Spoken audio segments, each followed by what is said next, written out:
రాష్ట్రంలోని అన్ని వర్గాల సంక్షేమమే ప్రభుత్వ ధ్యేయమని మంత్రి పొంగులేటి శ్రీనివాసరెడ్డి అన్నారు. ఇల్లందు నియోజకవర్గంలో ఎమ్మెల్యే కోరం కనకయ్యతో కలిసి పలు అభివృద్ధి కార్యక్రమాల్లో మంత్రి పొంగులేటి శ్రీనివాసరెడ్డి పాల్గొన్నారు.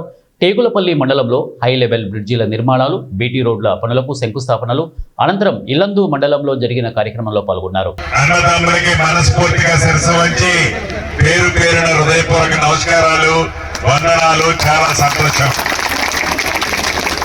పోయినసారి ఇదే రోడ్డు శంకుస్థాపనకు వచ్చి ఆ రోడ్డు పూర్తి చేసుకున్నాం. ఆ రోజున ఆడబిడ్డలు 2 కోరికలు కోరారు. స్థానిక శాసనసభ్యుల్ని నన్ను, అన్నా ఈ రోడ్డు అయితే వేస్తున్నారు, ముందు ఒక పెద్ద వాగుంది, వాగు మీద బ్రిడ్జి కట్టకపోతే మాకు ఈ రోడ్డుతో లాభం ఏంటన్నా అని అడిగారు. తప్పకుండా రాబోయే రోజుల్లో బ్రిడ్జి కట్టిస్తారని చెప్పాం. అన్న మాట ప్రకారం మీ ఇందిరమ్మ ప్రభుత్వంలో బ్రిడ్జిని శంకుస్థాపన చేసుకోవటమే కాకుండా రాబోయే కొన్ని నెలల్లో మళ్ళీ వచ్చి ఓపెనింగ్ కూడా చేసుకుంటాం.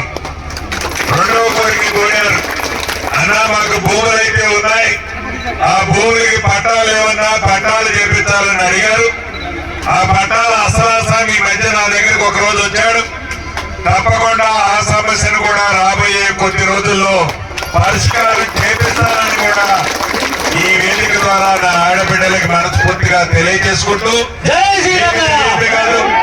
ఇందిరమ్మ ప్రభుత్వంలో పేదవాళ్ళ కన్న కళలు నెరవేర్చే దాంట్లో భాగంగా మొన్న ఉగాది నుంచి సన్న బియ్యం ఇయ్యటమే కాకుండా 10 సంవత్సరాల నుంచి కొత్త రేషన్